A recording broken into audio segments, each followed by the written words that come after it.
नमस्कार। शाम के अखबारों की चर्चा चाय के साथ। आज बुधवार है। कल हम कार्यक्रम बना नहीं पाए, कई तकनीकी खामियों के कारण कार्यक्रम बनने में बहुत सारी बाधा थी, इसलिए हमने उस कार्यक्रम को कल स्थगित कर दिया। उसके लिए जिन भी दर्शकों को और हमारे जो भी सब्सक्राइबर हैं उनको जो भी कष्ट हुआ, हम दिल से क्षमा चाहते हैं। आज 1 तारीख है, 1 जुलाई है। कई संशोधन हुए हैं। पेट्रोल डीजल की कीमतें प्राइवेट कंपनियों ने कम कर दी है और बहुत सारी राष्ट्रीय खबरें, बहुत सारी अंतर्राष्ट्रीय। शहर में एक दुखद खबर जरूर हुई है कि दौसा के निकट जो हाईवे बना हुआ उस पर इंदौर की एक बस जो है हंस ट्रेवल्स की, उसमें रात को आग लग गई। आग लगने के कारण जो है उसमें 8 से अधिक लोगों की मृत्यु हो गई। दुखद है। आसपास के लोगों का भी उसमें कुछ, शायद बड़वानी वगैरह के नाम तो आए नहीं थे अखबार जानकारी तक, पर उसमें काफ़ी लोगों की लाशें भी मिली नहीं और कुछ लोगों के अब दी नहीं जा रही, डीएनए के बाद में ही दिया जाएगा। मतलब कुल बचे नहीं है लोग, उसमें कहीं मिल नहीं रहे हो। खबर है, दुखद भी है ये। पर इसी के साथ में आप कल फिर देखोगे कि बसों के खिलाफ बड़ा अभियान फिर शुरू हो जाएगा। इस शहर में हादसों से हम जागते हैं। हमने दैनिक दोपहर में थोड़े दिन पहले ही ये खबर लिखी थी कि जितनी भी अंतर्राष्ट्रीय बसें चल रही हैं, इसका आरटीओ के पास में कोई रिकॉर्ड नहीं है, नहीं इन बसों को लेकर कोई जांच होती है। ये सारी बसें बाहर के परमिट पर दौड़ रही हैं शहर में।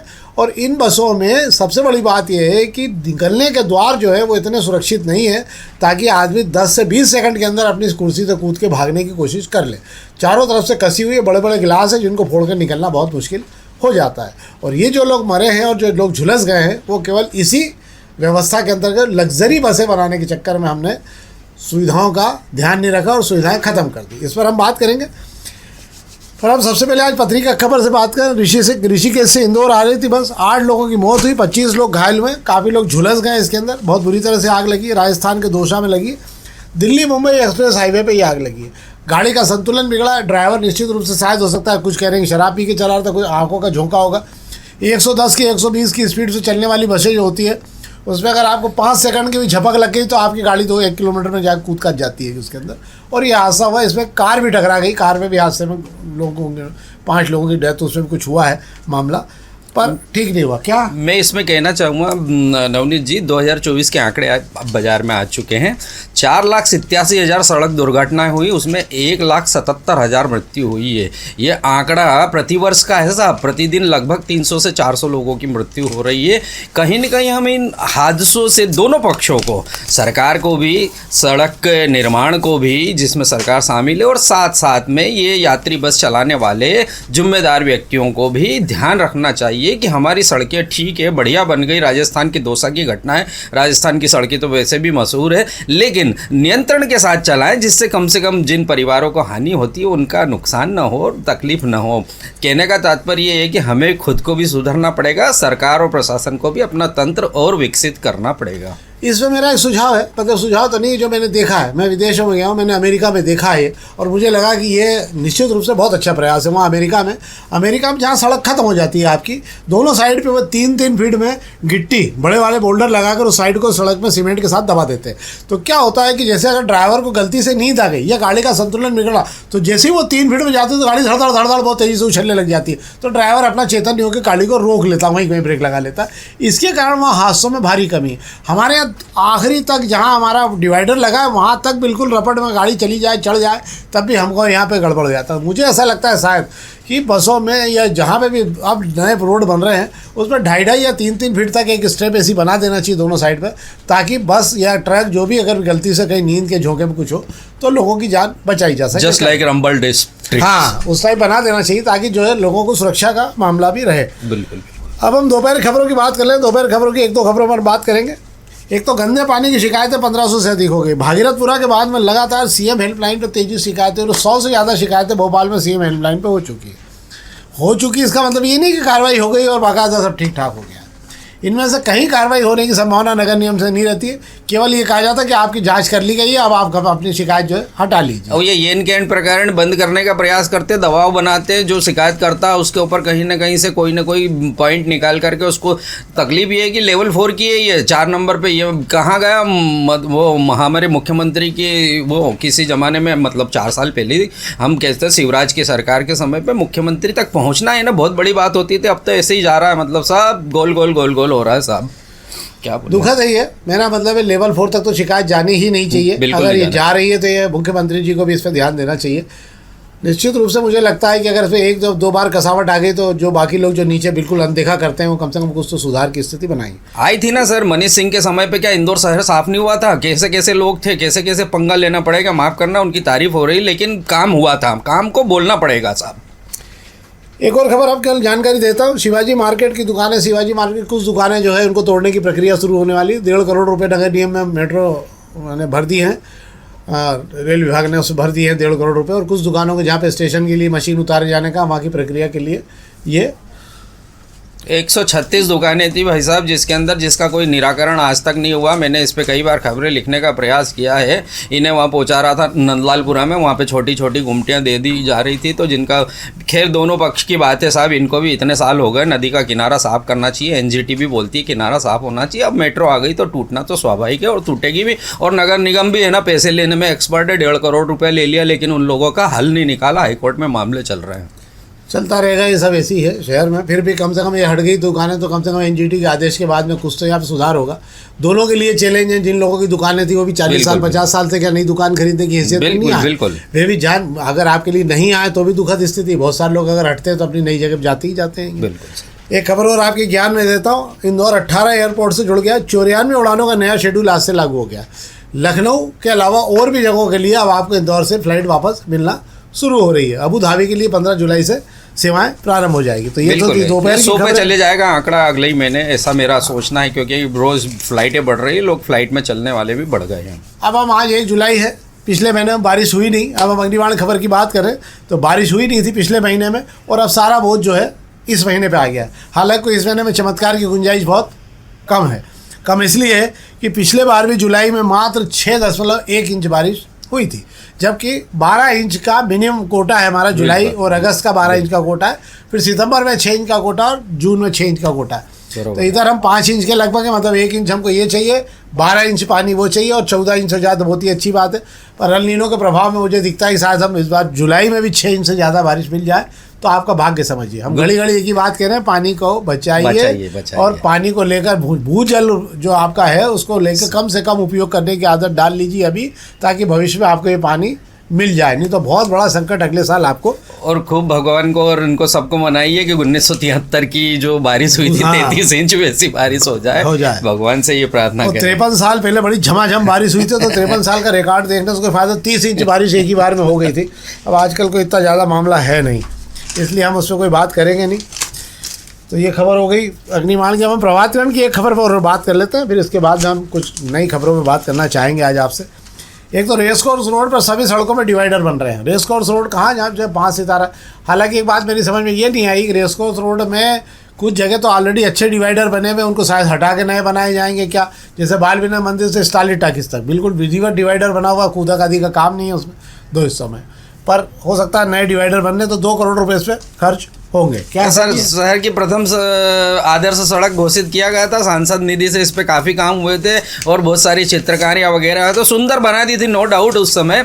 लेकिन क्या है, हमारे यहाँ है ना, सब काम एक बार करने के बाद में भूल जाते हैं। मेंटेनेंस नाम की चीज़ नहीं है, मेंटेनेंस बिल्कुल नहीं किया जाता। ये 2 करोड़ लगाने की ज़रूरत नहीं रहती है, अगर लगातार निरंतर उस पर वॉचिंग रहती है, मेंटेनेंस रहता है, निसंदेह वो बहुत सुंदर सड़क है, उसे और सुंदर बनाया जा सकता है। सामने एक स्टेशन है हमारा 5-6 नंबर का प्लेटफॉर्म, वहाँ से लेकर वो बहुत सुंदर स्थिति बन सकती है, बनाई भी जानी चाहिए। कुछ शहर की सड़कें ऐसी होनी चाहिए जिस पर लोग शाम को घूमने जाएं। बिल्कुल। अभी हमारे पास यशवंत क्लब वाली एक बात ऐसी सड़क है जिस पर आप शाम को आराम से घूमने जा सकते हैं, बाकी कहीं नहीं है। बाकी सब जगह ट्रैफिक मिलता है, पर कुछ सड़कें ऐसी होनी चाहिए जिस पर लोग परिवार सहित आराम से शाम को टहल सकें। ये अलग बात है कि हमारे यहाँ टहलने को जो नेता हैं, जो राजनीति कर रहे हैं या जो नगर निगम बैठे हैं, वो खुद को मेंटेन करने में इतना लग जाते हैं कि बेचारे दूसरा काम कर ही नहीं पाते हैं। तो अब हम दोपहर के पहले वैसी कुछ खबरों की बात कर ले रहे हैं आपसे। एक आज से जैसे ही पेट्रोल, आज कच्चा तेल जो है वो मतलब 20 महीने से ज़्यादा के सबसे निचले स्तर पे आ गया है। 68 और 70 डॉलर के लगभग प्रति बैरल आ गया है पेट्रोल। मतलब ये आप समझ लीजिए कोरोना काल के पहले की स्थिति में आ गया है। दुनिया भर में पेट्रोल डीजल के भाव दुनिया भर में कम होना चालू हो गए। पाकिस्तान में सबसे पहले, जिसको हम सबसे ज़्यादा कोसते हैं, वहाँ पर सबसे पहले कम किया और अच्छे खासे रेट उन्होंने कम कर दिया। हालांकि अभी भी हमसे ज़्यादा महंगा पेट्रोल वहाँ पर। इसके अलावा प्राइवेट कंपनियां, नायरा, रिलायंस के जो पेट्रोल पंप है उन पर भी तेज़ी से कीमत कम होना शुरू हो गई। आज उन्होंने डीजल पर 5 रुपये कम कर दिए और पेट्रोल पर 2 रुपये कम किए। अगले कुछ दिनों मुझे लगता है कि डीजल पर 10 रुपये तक कम हो जाएंगे और पेट्रोल पर भी 4 से 5 रुपये कम हो जाएंगे। सरकार भी चाहे तो अगले कुछ दिनों में ये कर सकती है कि क्योंकि इसलिए कर सकती है कि अब जो भाव है वो इतना नीचे आ गया है भाव कि क्योंकि सरकार को बहुत ज़्यादा कर्ज उठा रखा है सरकार ने। 230 लाख करोड़ का ब्याज भी आप ही लोगों को भरना है, इसलिए अभी फ़िलहाल आप उम्मीद ना करें। $105 पहुंच गया था साहब, इसीलिए आपकी जो घरेलू गैस टंकी उसकी कीमत भी कम नहीं की गई है। बस ये कि कमर्शियल गैस टंकी जो है 3000 से ऊपर पहुंच रही थी, उसको जरूर 183 रुपये कम कर दिया है। कुछ राहत है, कुछ राहत की उम्मीद आप भगवान से कर सकते हो, सरकार से भी आपको करना ठीक नहीं होगा। एक और जानकारी आपको मैं देता हूँ, मंत्रिमंडल का फेरबदल जो है वो गड़बड़ा गया है। अब उसमें अभी फिलहाल संभावना नहीं है, क्योंकि 5 तारीख के अलावा प्रधानमंत्री जापान की प्रधानमंत्री आ रही हैं। इसके अलावा खुद राष्ट्रपति द्रौपदी मुर्मू जी जा रही हैं आंध्र के दौरे पर। प्रधानमंत्री खुद विदेश यात्रा में जा रहे हैं और 21 तारीख से सत्र प्रारंभ हो रहा है, मानसून सत्र। इसलिए अब कहीं पर भी संभावना नहीं, केवल 5 तारीख का दिन है जहाँ पे प्रधानमंत्री के पास में कुछ समय है, इसके अलावा कई समय नहीं। तो इसलिए अगर ये मंत्रिमंडल विस्तार नहीं हुआ तो इसे आप ठंडे बस्ते में डाल दीजिए। बाजार आज खुले हरे निशान पे, कामकाज हो गया हरे निशान से। कामकाज शुरू होने के साथ में सोने के भाव भी नीचे आए, चांदी के, पर रुपया फिर 95 की तरफ दौड़ने लगा है।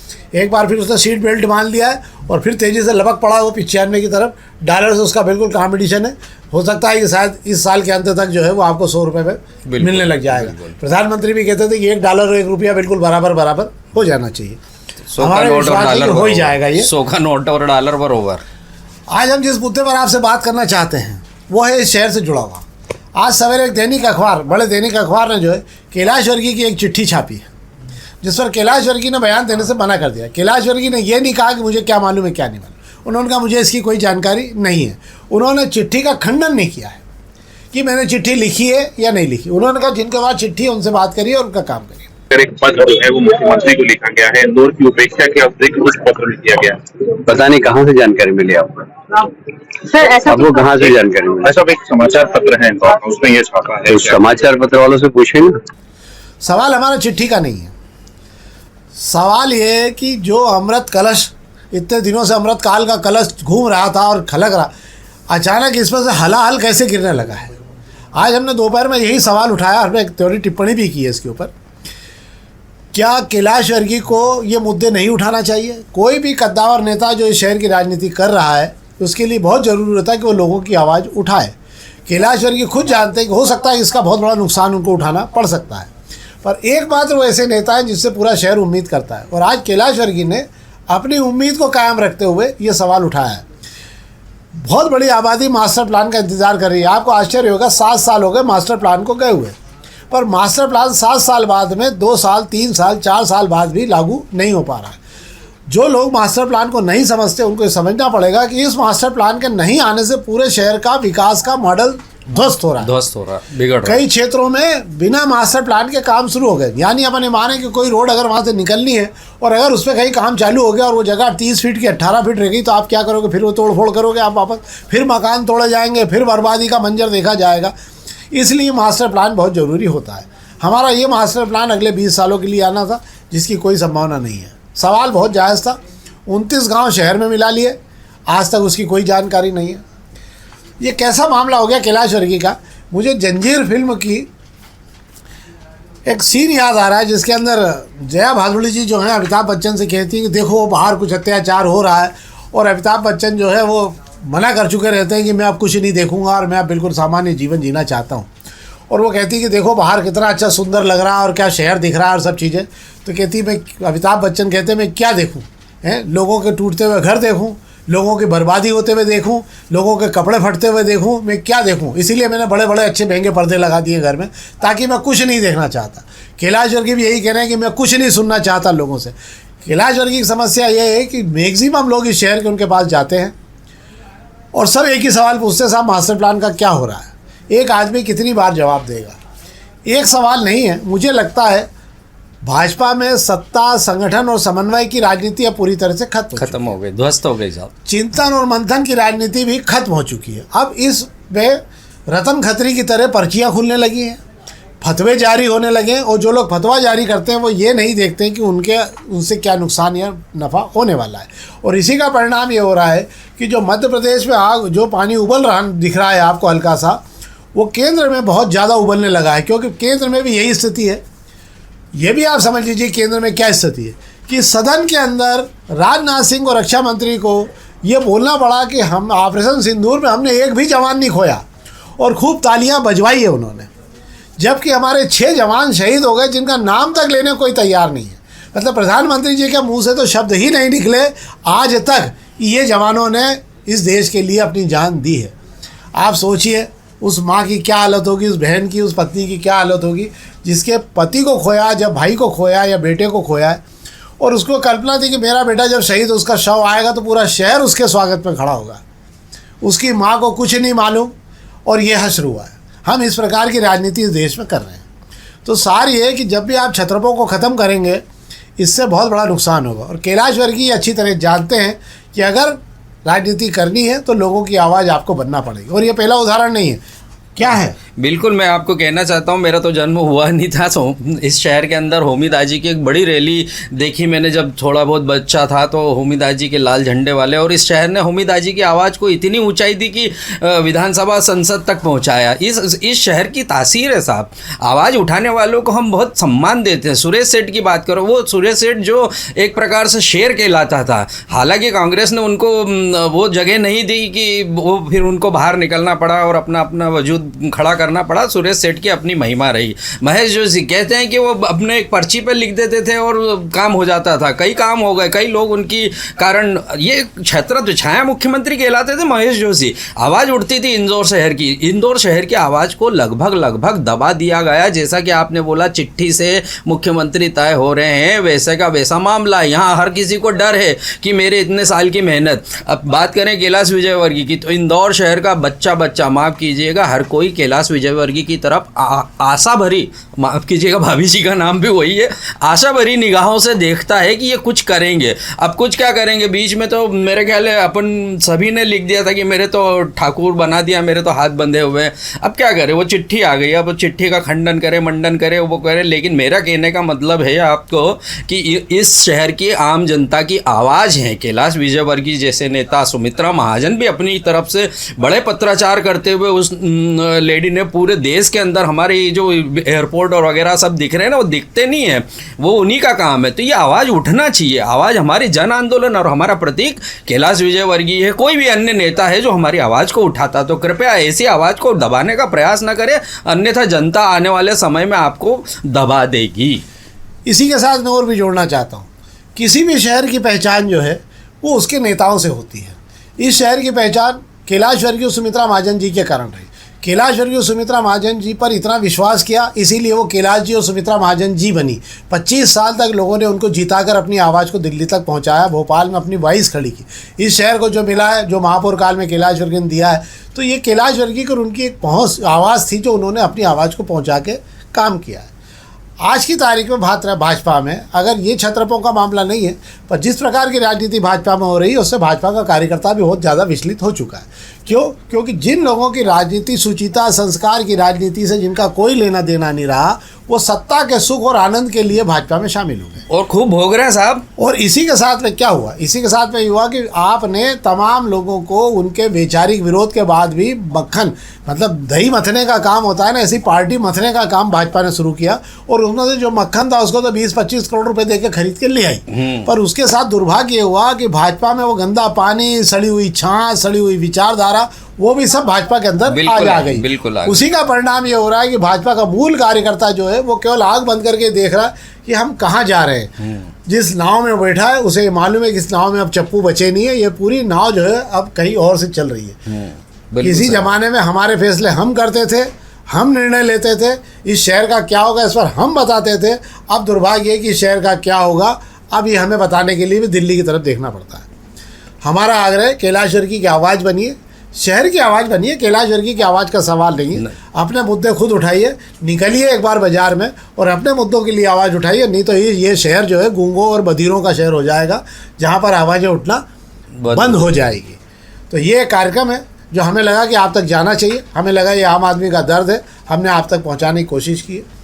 हमारा आग्रह इस कार्यक्रम को अधिक से अधिक आप लाइक करिए, लाइक ज़रूर करिए आप कृपा करके, उससे हमको मनोबल मिलता है। और हमारा ये भी आग्रह, सब्सक्राइब नहीं किया हो चैनल को तो भी करिए आप। दोपहर न्यूज़ का विशेष कार्यक्रम है, अगले कुछ ही दिनों में हमारे 400 एपिसोड पूरे हो रहे हैं। हमारी व्यूवर संख्या लाखों तक पहुंच गई है। हमारे सब्सक्राइब और चैनल पे तमाम लोग जो आ रहे हैं उनकी संख्या भी बहुत ज़्यादा बढ़ गई है। 3 से 4 हज़ार लोग हमारे पास रोज़ पहुंच रहे हैं। हम सब के आभारी हैं जो इस कार्यक्रम को दुबई, स्पेन, अमेरिका, कतर तमाम जगहों से बैठ के शहर के हाल जानने के लिए देखते हैं। हम उनके बहुत दिल से आभारी हैं। एक बार फिर बहुत बहुत धन्यवाद। प्लीज़ शेयर ज़रूर कीजिए।